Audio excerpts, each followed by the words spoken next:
Bonjour tout le monde, bonjour, merci à tous ceux qui sont présents maintenant et à tous ceux qui ont été présents lors du live, qui a été, ma foi, un petit peu chahuté, hein, mais voilà, après tout, il y avait une leçon à en tirer et ce que nous sommes efforcés de faire. Donc, pour revenir à ça, en plus, ça a conforté ce que nous disions quelque part, puisque, vu que on vous disait que ce monde n'est pas prêt de changer puisque chacun y va de sa parcelle de croyance et du coup il y en a qui sont plutôt dans l'extrême en fait, conviction.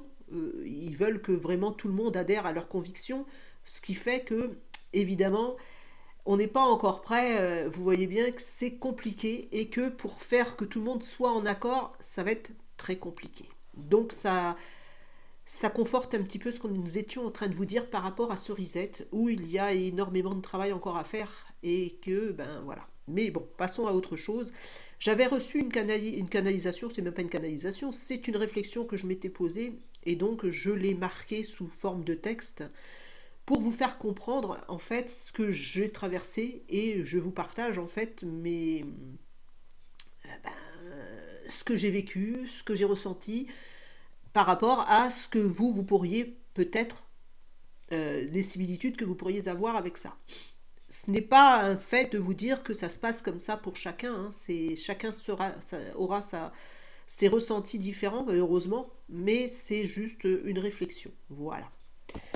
Donc je me suis posé la question de savoir ce qui est juste de ce qui l'est moins. Pour ce qui concerne, d'un côté, ceux qui sont opposés à la réincarnation et au choix de celle-ci, et de l'autre, ceux qui y sont persuadés. Je suis désolée, j'ai attrapé. Ça doit s'entendre en même temps un petit rhume. Donc, au début, j'ai eu comme une certaine gêne, une sorte de prise au piège, un malentendu, comme si j'avais raté quelque chose, comme si j'avais cru naïvement à des circonstances qui finalement n'étaient que des croyances. Ah, encore ces croyances. Quand allais-je sortir de ces croyances? Quand allais-je comprendre ce qu'il en retourne exactement? Question existentielle en toutes sortes, en fait. C'est ce qu'on se pose toujours, en fait. Puis d'un coup, je me suis dit, oh, oh, oh, oh, oh, oh, Isabelle, là, oh, oh. Tu as cru tellement à tellement de phénomènes, tu as tellement cru, mais c'est ce qui fait que tu te poses aujourd'hui ce genre de questions, en fait. Sans ces croyances, sans y avoir cru, je ne me poserais pas ces questions. Alors oui, tu as eu la période, je crois en rien. Ça, c'était l'adolescence, même l'enfance. Je crois que j'ai jamais cru.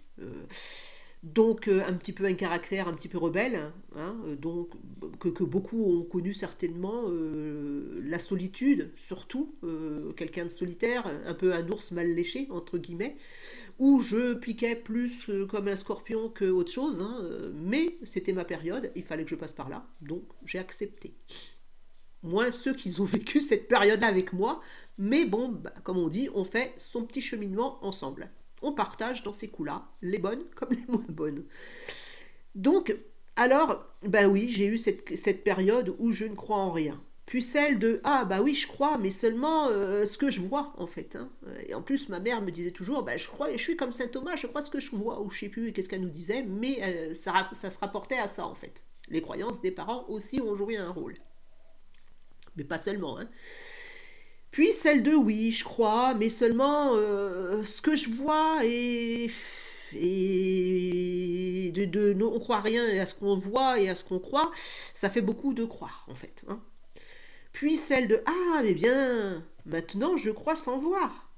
Waouh! Et puis celle de c'est tellement fort de croire au miracle, etc., etc., hein. C'est juste pour vous préciser que je suis passée par toutes les étapes, hein. J'ai vécu toutes les positions ou les faces de cette pièce où il faut expérimenter toutes ces faces, en fait. J'ai pas encore terminé, hein, parce que je suis encore en train de travailler dessus. C'est de toute façon un ouvrage qui ne sera jamais terminé jusqu'à la fin. Mais bon. Donc, je me suis dit, et enfin celle de je crois au miracle, etc. Et enfin celle de oh bah zut, j'en ai plein le dos, j'y crois plus. Hein, ça, vous l'avez dû le connaître aussi.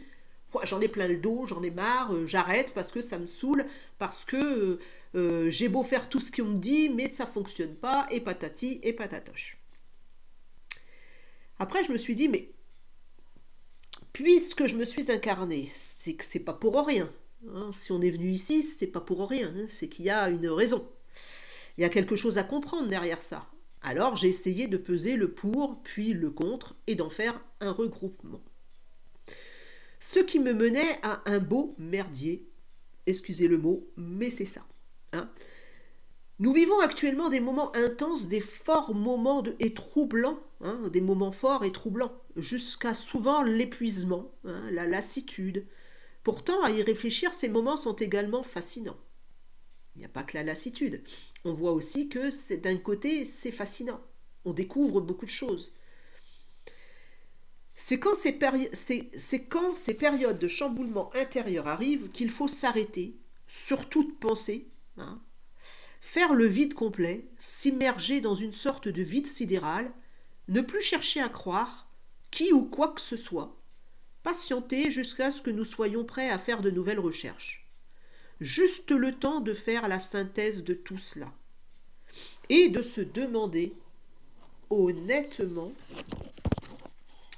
sans détour, sans faux semblant, simplement de soi à soi, s'interroger sur ben, qu'est-ce que ça m'a apporté de croire à ça?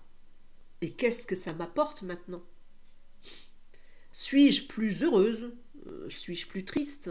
Suis-je bien mieux dans ma peau? Ou au contraire, suis-je une espèce de serpillière qui ne demande qu'à être essorée?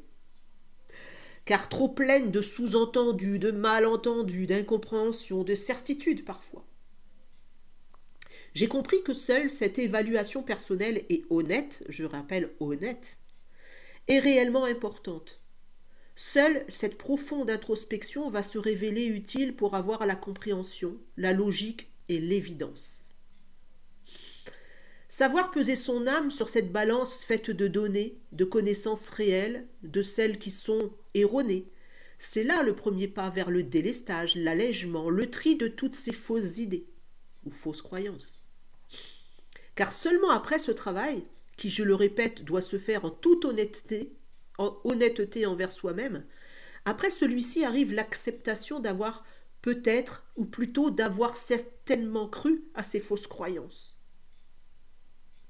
Ne pas se voiler la face. On y a cru à un moment donné. Ne pas jeter la pierre à l'autre non plus, parce que il n'y croit pas ou il y a cru et il n'y croit plus. Puisqu'on a tous été dans ou celui qui ne comprend rien ou qui n'a pas vécu ça, justement, ben, il doit se poser des questions finalement, parce que toute sa vie croire à la même chose, c'est comme si on n'avançait pas finalement. Alors, donc, je le répète, doit se faire en toute honnêteté envers soi-même. Après celui-ci arrive l'acceptation d'avoir peut-être, ou plutôt d'avoir certainement cru à ces fausses croyances. Pourtant, est-ce pour autant que toutes ces méprises, ces interprétations illusoires sont à jeter? Non, puisqu'elles nous ont servi à emprunter un chemin qui nous a menés à cette prise de conscience, justement. Tout se fait toujours par étapes, et c'est ce qui est bien. Certains diront que nous ne choisissons pas notre incarnation, que nous sommes envoyés de force, que nous sommes piégés, que nous sommes interférés. Je dirais, ils ont raison. Puisqu'eux-mêmes sont à même de dire ce qu'ils vivent, en fait. Il n'y a qu'eux qui puissent dire ce qu'ils vivent et ce qu'ils ressentent. Donc ils ont raison.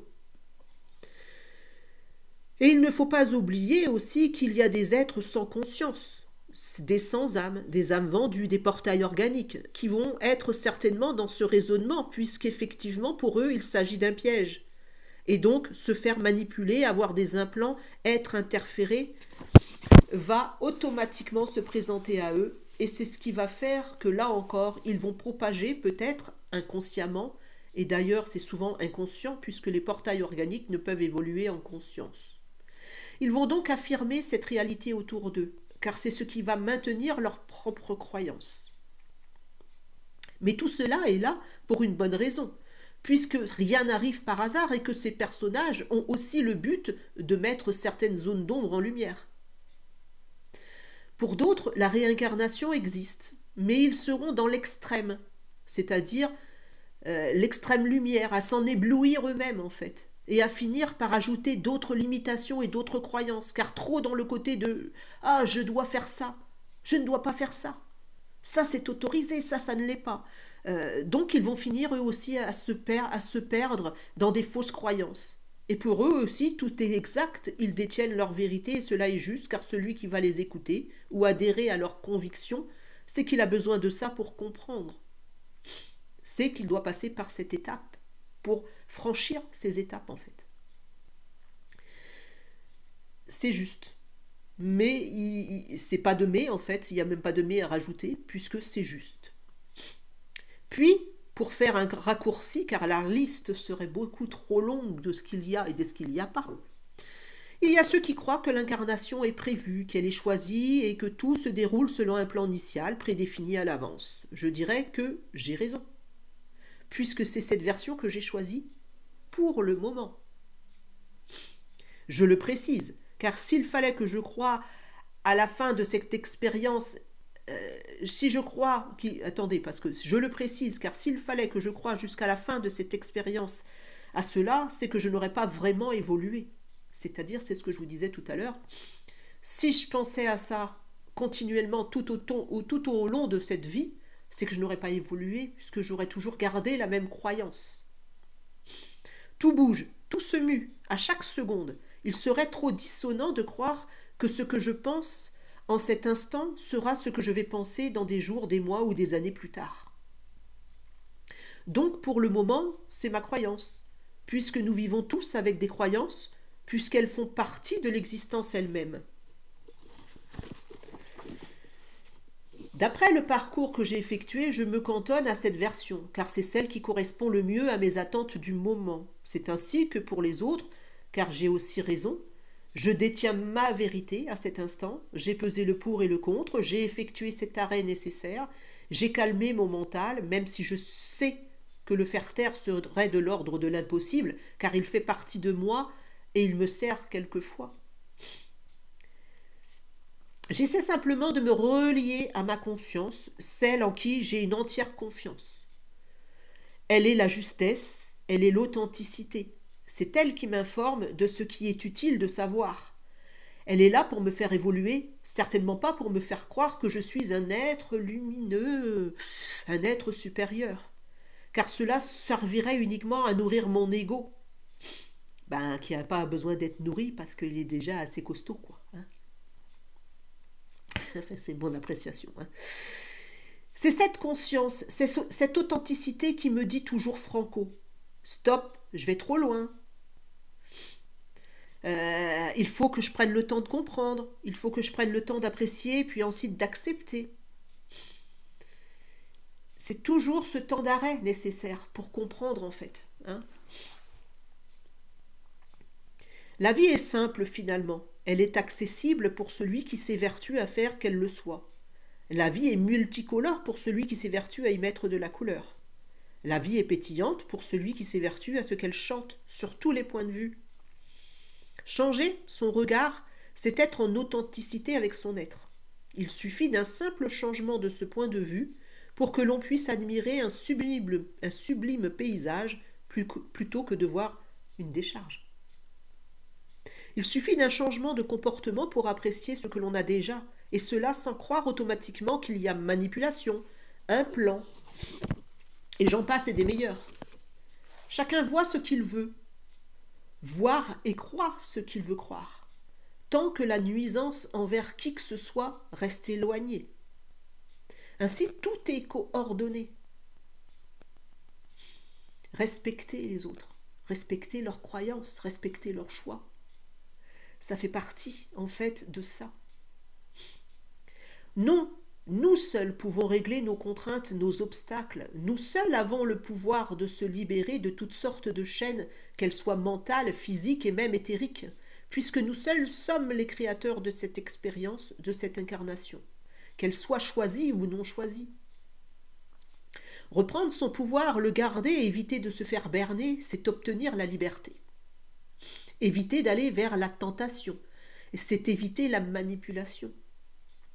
Tout comme se faire confiance en évitant l'exubérance. Rester autant que possible un être stable et si besoin faire amende honorable. Cela fera que cette expérience se vivra en pleine conscience.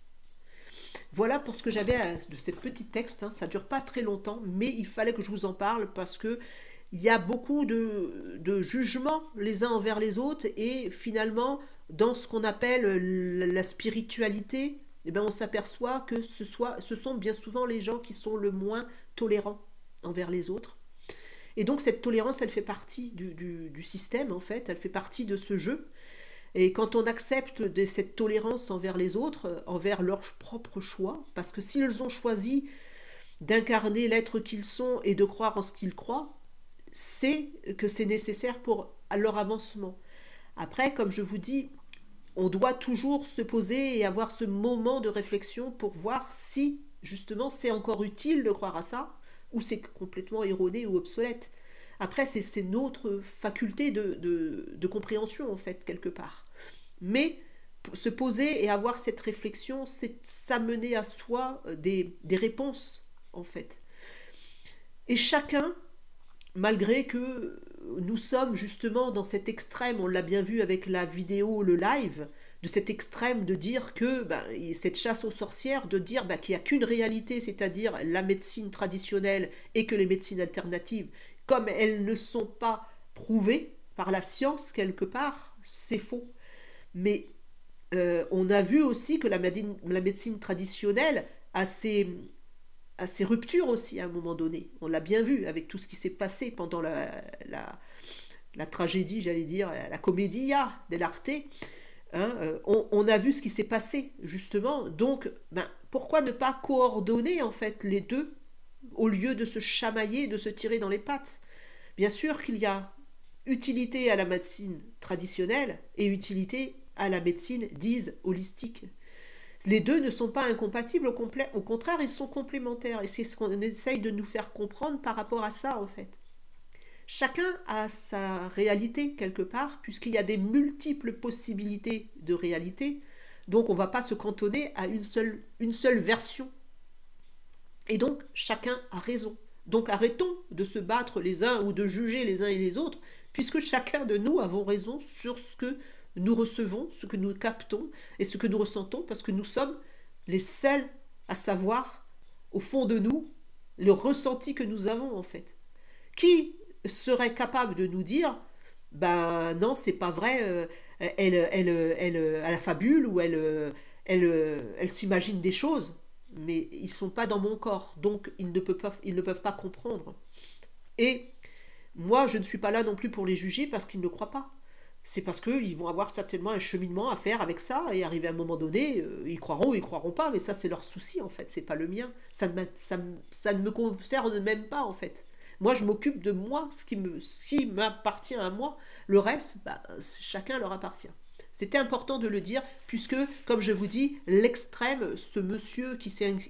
Mais bon, c'était pour détourner l'attention et faire que vous n'écoutiez pas le live, on l'a compris, hein, c'est des gens qui sont comme ça.